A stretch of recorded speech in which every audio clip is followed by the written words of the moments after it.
Crypt API. I'm an entrepreneur. I'm a computer engineer. I'm apparently a cryptocurrency speaker, or so they claim.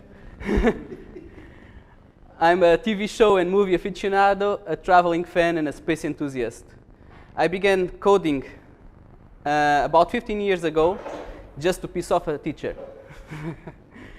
Because this is a true story. Because at the time we used the MSN Messenger to communicate with my colleagues at school, and the teacher blocked it.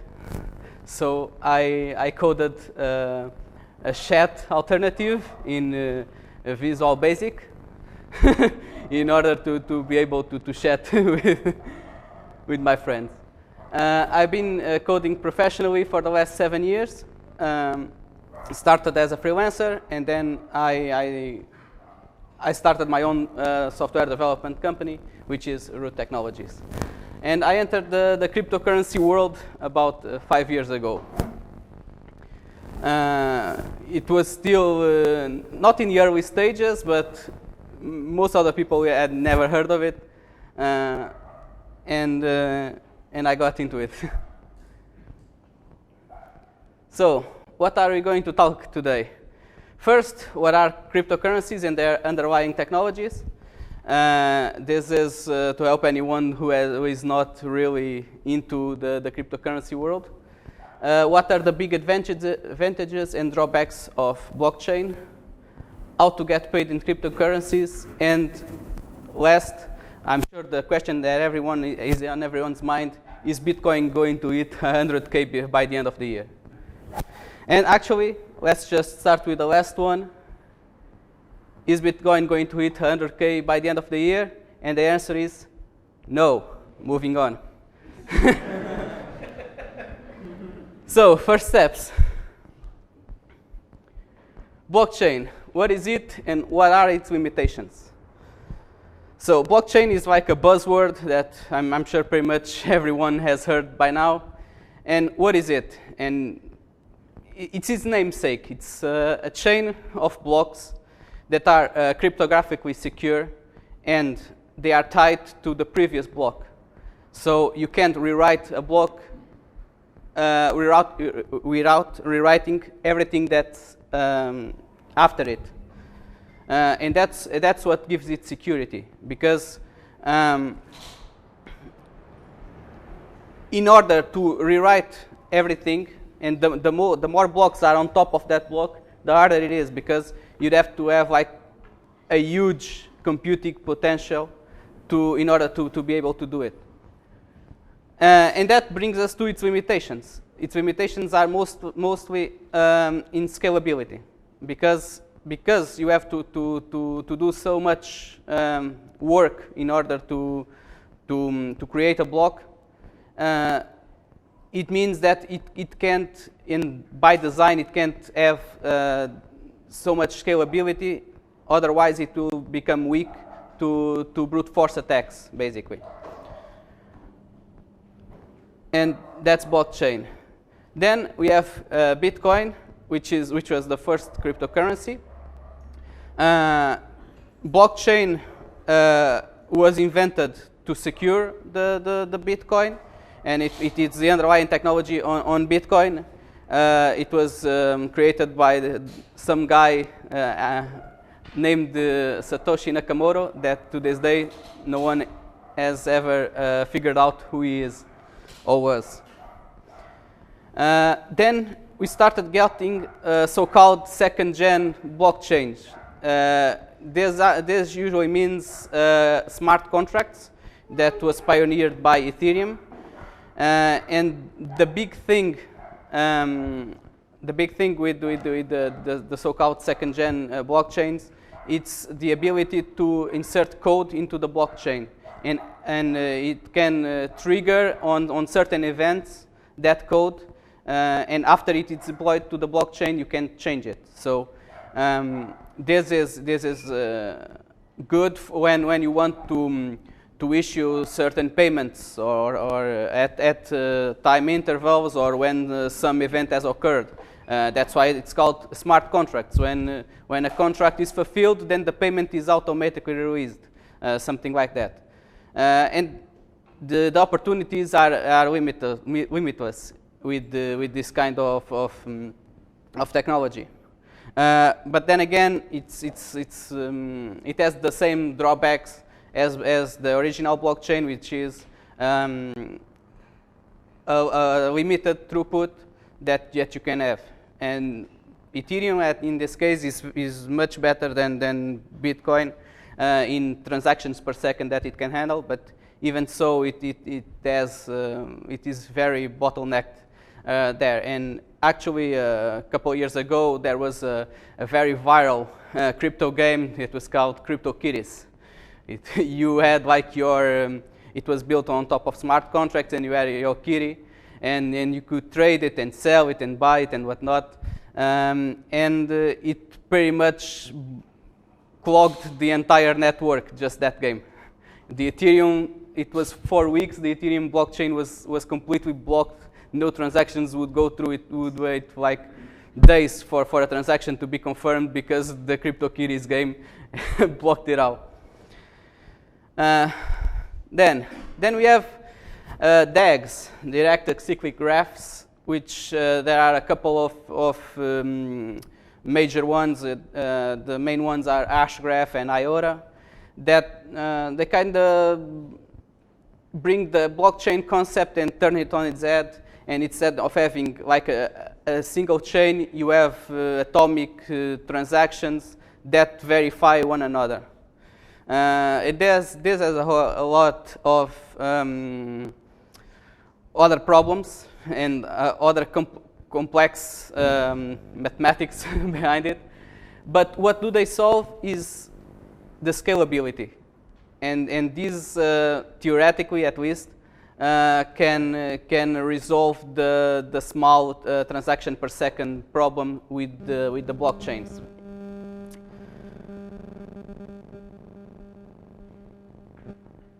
So I'm sure you're all thinking, okay, that's cool, but we were promised cryptocurrency payments. And in order to get paid in cryptocurrency, you basically have two main options. You either host your own solution, you host your own node, and there's like solutions like BTC Pay Server and some others that you host your own solutions. And the positives of that, it's free, you don't have to pay anyone commission. You own your entire system, including your private keys. But then it's harder to implement, and it's harder to maintain, because you have to have the whole blockchain, you have to have the whole node, and you have a lot of hardware requirements, because if you try to synchronize the blockchain in a couple of days, you have like 200 or 300 gigabytes, and that's not Ethereum, because that's over a terabyte.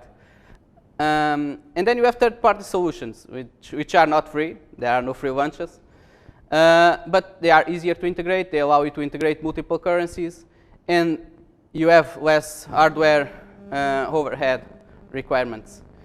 I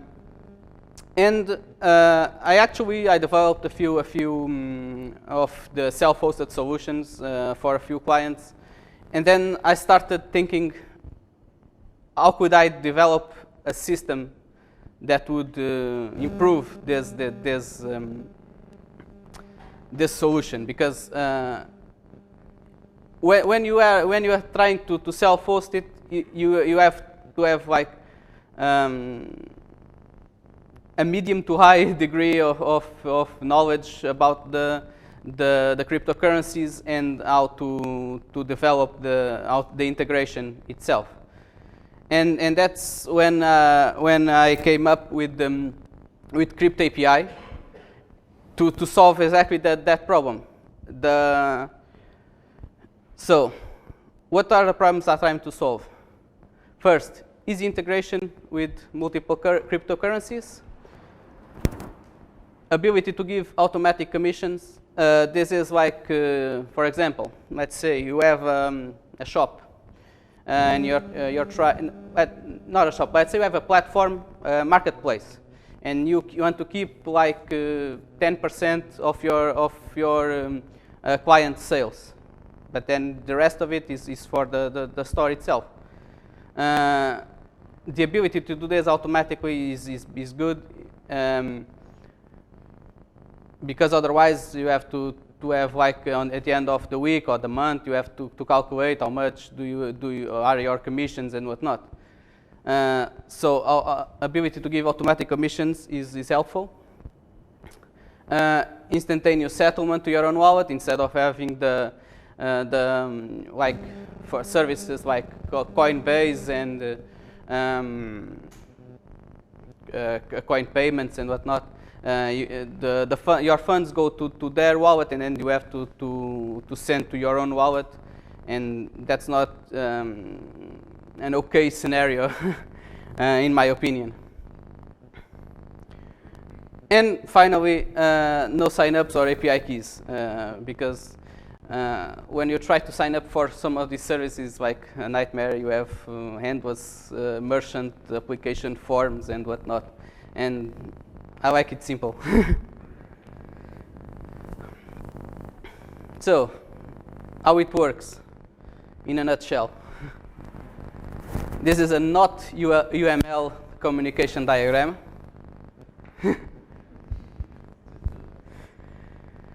So, how it works. Basically, first, let's say you have a client that wants to pay in cryptocurrency. You make an address creation request to our system with your callback URL and your crypto address, nothing more, nothing less. Our server responds with the payment address. You show that a payment address to your customer. Your customer sends the amount of the order to that address. When the payment is received, our service calls the callback URL that you sent with the payment details, the transaction ID, the amount paid, etc. And your server just needs to respond OK, and then check on your side if the amount that the user sent is the total of the order, or if it's not the total, you can set it up as a partial payment sort of thing. But our system is like agnostic to the whole invoicing system, and is agnostic to the amount. So you just whenever there's a payment to that address, it will call the callback URL and saying, hey, we received the payment for this amount on this address, and that's it. So after all, like Linus Torvalds says, talk is cheap, show me the code. And I created these small repositories to illustrate this. Let me show the code. Do you guys want PHP or Python? Choose. Python? Okay. Me too.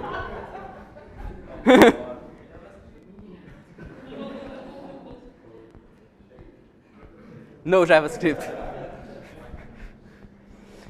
Okay. So, hold on. Let me.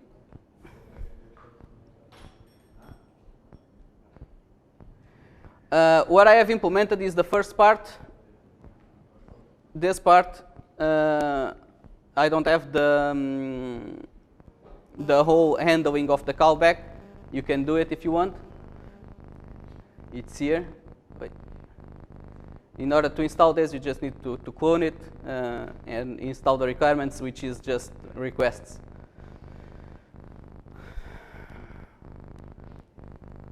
So it's just requests. Let's start with the beginning. You have like your order ID, 1, 2, 3, 4. You generate an nonce. You have to scale it up slightly. Hold on.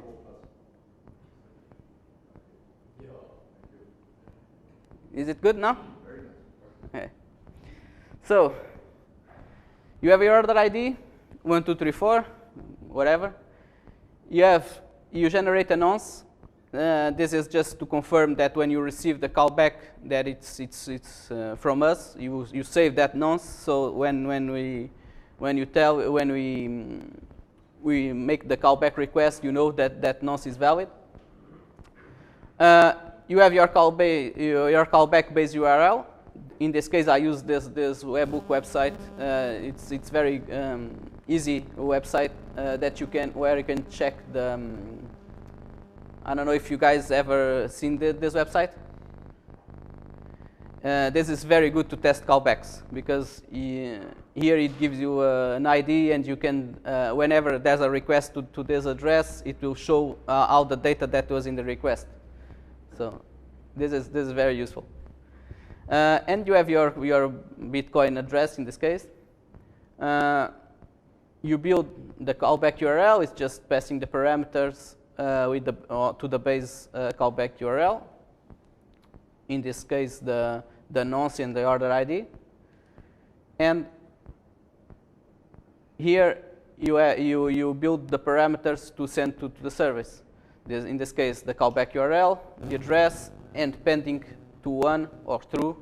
This is to tell us if you want to be notified when the transaction is still pending. Because if you don't send this, we'll notify when the transaction is confirmed. If you send this as 1, we'll notify when the transaction is first seen on the mempool, and then another when it's confirmed. And then you send this to here. All right. So it first checks if the coin is in this list.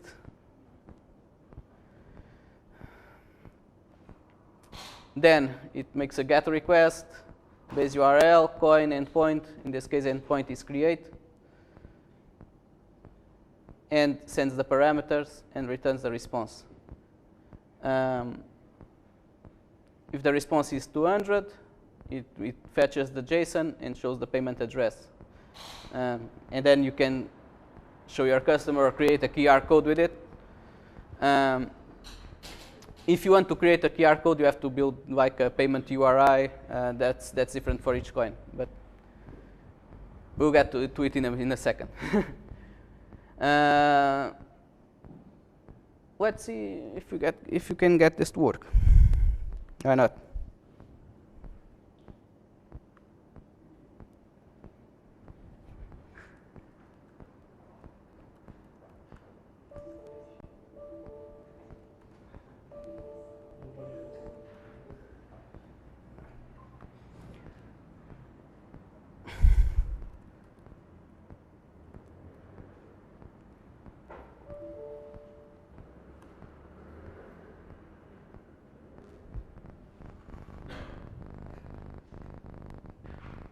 Okay. Hi. I don't think I have the right code. No, shouldn't be.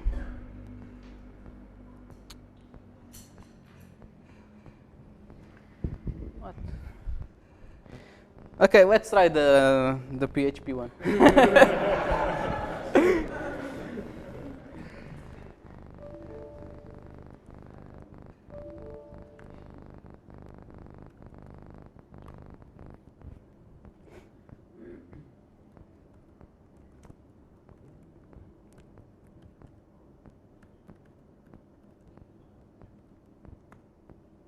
Okay.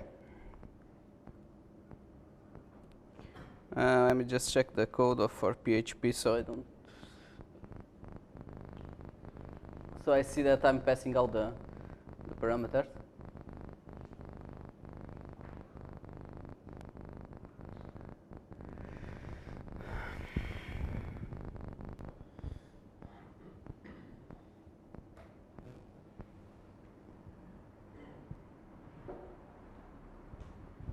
Okay, no parameters, even better. Okay, that's it. It works.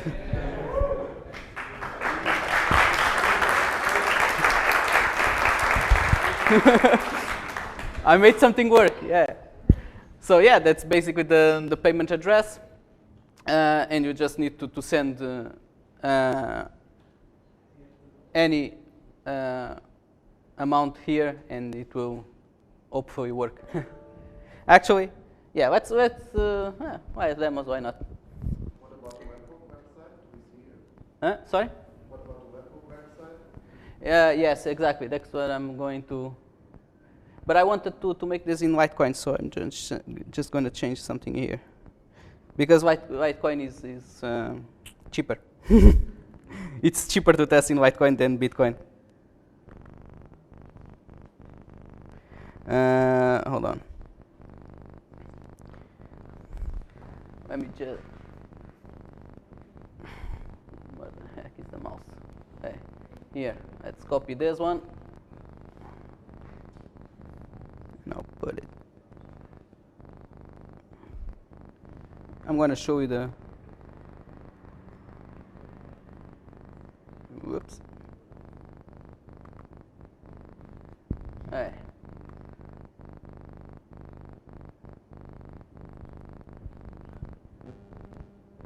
Here, let's grab a.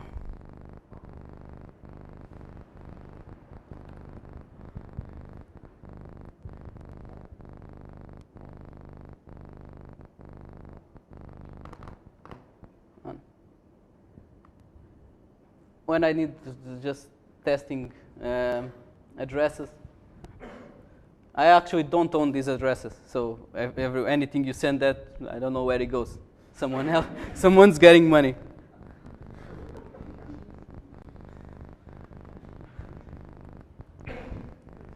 Okay, Litecoin.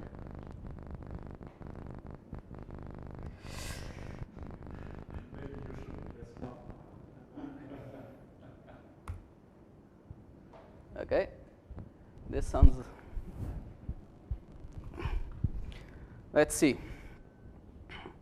I should copy the thing.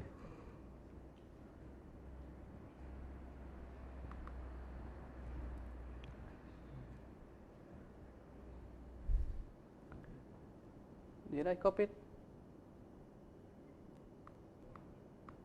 Okay, no, I did.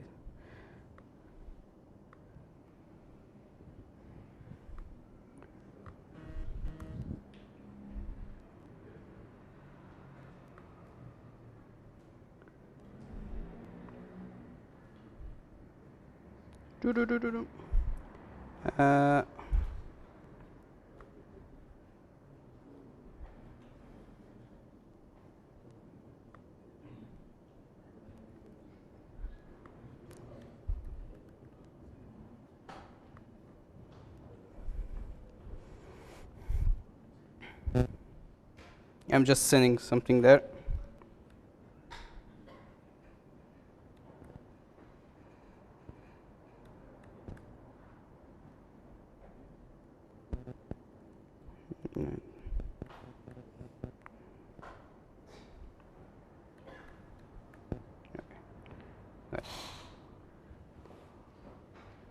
So let's see. No, this is not it. Okay, cool. So order ID here, 1, 2, 3, 4, nonce. Address out, confirmation 0, TX ID in 1, pending 1, address, coin, Litecoin, value 200,000 satoshis, with toshis in this case. And actually, this is a parameter that we're trying to test about the confidence that the transaction will be confirmed. This is still in testing phases. But yeah, so the payment request that were received by the webhook website. This is it. Let's just see if it is confirmed soonish.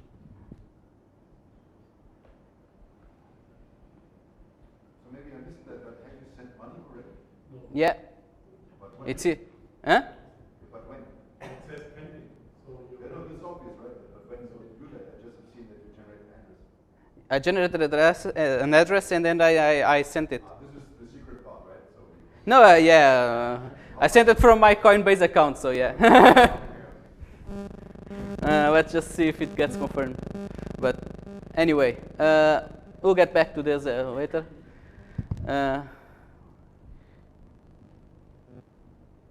What? Not yet. Okay. So if you guys want, you can grab that code and make a checkout page with a payment QR code that you just have to point your phone into it, and it makes the payment. In order to make like I was saying before, in order to make the payment URIs, basically it's for all these coins, it's this format. For Bitcoin, you put like Bitcoin in the protocol, and then semicolon, then the Bitcoin address, question mark, amount equals, and then the amount in Bitcoin. So it's like 0.1 Bitcoins or something like that, and that's for every coin that we support. This is actually hard information to come by, because in order to get all that information, I had to go into IRC channels for each coin and whatnot, because there's little to no documentation available for this to work. And actually for Ethereum, I had to go trial and error with it, because they have like EIP 70 or 81 or something like that, that used to be to standardize that thing, but they gave up on it. So, questions? Hold on, we got the confirmation. Yeah.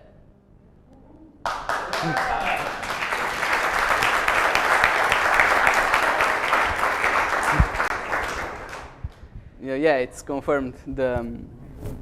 And here now we have more information. We have like the transaction out that was sent from our service to the end address, and the value that was forwarded after fees. So, questions? Anyone? It was 11 cents. Because each Litecoin currently is about $50, something like that. So 200,000 is like 0.02 Litecoins. Anyone else? Yeah, do you have to implement any additional like security measures? For instance, is it possible to intercept or change the payment address? Well, yes and no, because our service is SSL protected, so there's no middleman when you receive it. You could have someone changing if you have like malware on your service or somewhere. It can change. And actually, we try to mitigate any potential hacks and poorly incentivized people, let's say it like that, by not keeping any funds on our service. When we receive the funds are automatically sent to the address. That eliminates a lot of risk on our part, because when there's a big pot, people will try to grab it, and like this, there's nothing actually to steal or anything, because the money is on our system like seconds, and then it's forwarded.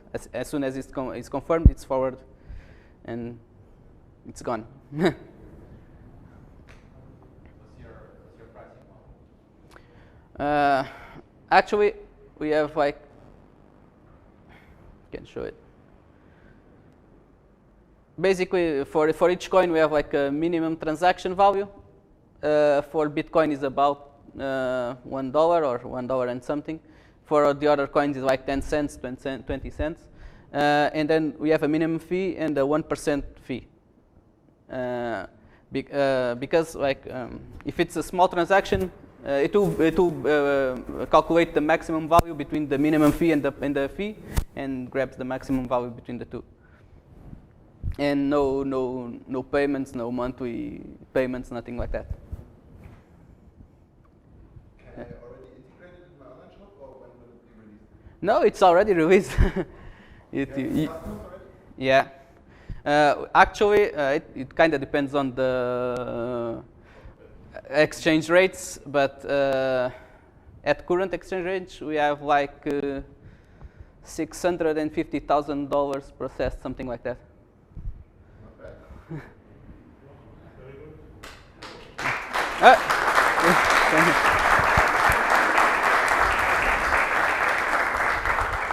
Yeah. Oh, please, more questions for Josh? Go. No. Yeah, come on now. Now you have to do it. Okay, do one of the other questions. So if I'm a merchant and I want to accept payments, usually I will accept payments in euros, right? Because of the onboarding process. Yeah. You have some volatility in all these cryptocurrencies. So how do you make it happen that I can pay 50 euros? And how do you take care of like tomorrow's only 40? We actually we don't deal with fiat currencies. We are only crypto to crypto. The user pays in Bitcoin, you receive in Bitcoin. The user pays in Ethereum, you receive in Ethereum. Okay, so as a merchant, I will always offer my services in Bitcoin, for example. Yes, we have a WooCommerce plugin that we made a few weeks ago. That in WooCommerce you set your shop like in euros or dollars or something like that, and actually it exchanges. It makes the exchange rate between, like, if we put a product in like $50, when your client is going to pay, it automatically exchange that to $50 in bitcoins. But you receive in bitcoins. You don't receive in fiat currency. You receive then because.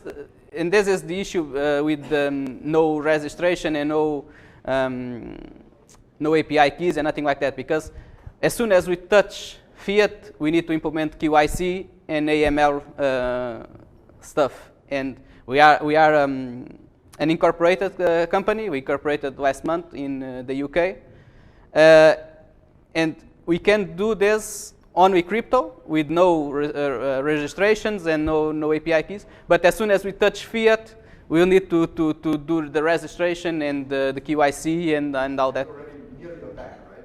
Huh? Then you would already be a bank. Yeah. Then we'll be like a Coinbase. It's something that we're considering later on to build the second layer on top of this for people who want to receive in real money, so to speak. To have that ability to receive in real money, but for that and for those people, we'll need to perform the QIC and the AML systems. Anyone else? So, I have a question.